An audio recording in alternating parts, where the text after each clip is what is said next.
York. Ebro in the morning on Hot 97. This 50th anniversary of the killing, the assassination of Martin Luther King Jr., I think it's important that we look deeper than just 1963 in the I Have a Dream speech. I know Daily News, still quoting the I Have a Dream speech. Well, it's easy. It's lazy. If you just want to go with that, it doesn't require any research. I have a dream. No problem. People don't realize a lot changed between 1963 and 1968. Boy, did it. Malcolm X was killed. Kennedy was killed. Bobby Kennedy. Bobby Kennedy died after Dr. King. He announced Dr. King's passing. Yeah. But a lot had changed, the circumstances had changed, and Dr. King's approach had changed. It's important that you know that the I Have a Dream portion of that speech in the March on Washington was really a freestyle. It was a conversation between Martin Luther King Jr. and Mahalia Jackson that was just like, she was like, tell him about your dream. And then he went into the I Have a Dream. But the portion of the speech before that was dealing with a lot of the injustices in America and specifically getting to what Black America and America in general need to come to terms with. And then as MLK went on after that I Have a Dream, he began to campaign with the sanitation workers in Memphis and other workers around the country for better pay. And it became economic. And once you start talking about that money, that's when things get real dangerous in America. Because all the hope and I have a dream and one day we'll come together and all of that falls in line with the marketing of America. That's safe. That's the safe place. You can see it in my comments oftentimes. When people are like, can't you just bring people together? Why can't you just be hopeful and positive and da-da-da-da? Because that helps people not have to deal with the ugliness and the reality of where we live in the state that we're in. But unfortunately, it's oozing at the seams of our country. We can't ignore it. Dr. King was amazing, though, because he did utilize both. And that was important, I do think, that he created a lot of allies and opened a lot of eyes first and then started taking another path. It's just unfortunate because once he started taking the path that was more aggressive and about poor people, specifically, and specifically liberals, specifically middle of the road, moderate liberal individuals who didn't want to go beyond just the I have a dream conversation.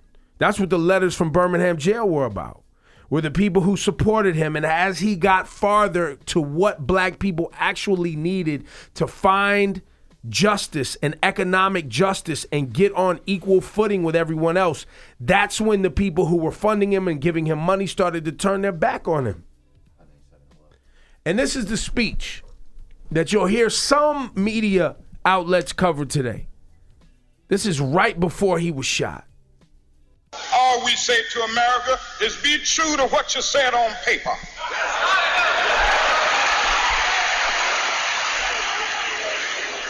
If I lived in China or even Russia or any totalitarian country, maybe I could understand some of these illegal injunctions. Maybe I could understand the denial of certain basic First Amendment privileges because they haven't committed themselves to that over there. But somewhere I read of the freedom of assembly. Somewhere I read of the freedom of speech.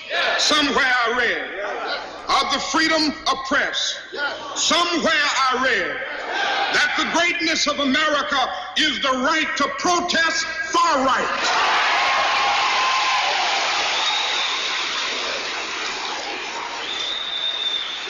And so just as I say we aren't going to let any dogs or water hoses turn us around, we aren't going to let any injunction turn us around.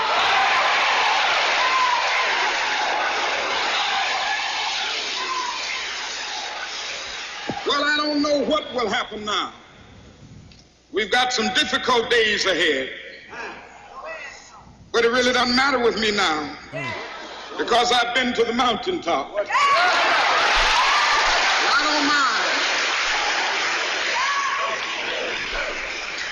Like anybody, I would like to live a long life. Longevity has its place. But I'm not concerned about that now. I just want to do God's will. And He's allowed me to go up to the mountain. And I've looked over and I've seen the promised land. I may not get there with you, but I want you to know tonight that we as a people will get to the promised land.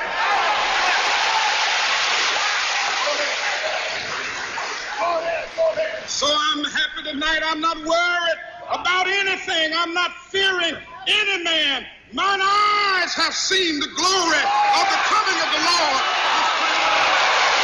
Said I might not get there with you. He already knew he was going to die. And the reason he knew he was going to die, and we say R.I.P. Martin Luther King Jr. today, and the reason his legacy lives on is because he wasn't afraid to die. Martin Luther King Jr., there was a quote I read once, and he said, and this was after I Have a Dream speech and all that. He said, I fear I am integrating my people into a burning house. Because the destiny of America, because it continues to sweep all of the problems under the rug and act like everything is hunky-dory and smooth, the destiny may end up being something that we all don't want to see, which I think we're living in today. Every other week, somebody, active shooter or open shooter. Yeah.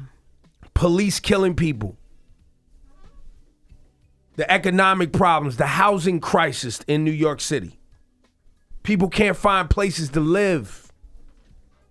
People with 2 and 3 degrees can't find jobs. They have student loans. I paid all this money because you said you were going to give me a certificate that would then help me go out and get work. Well, the work doesn't exist.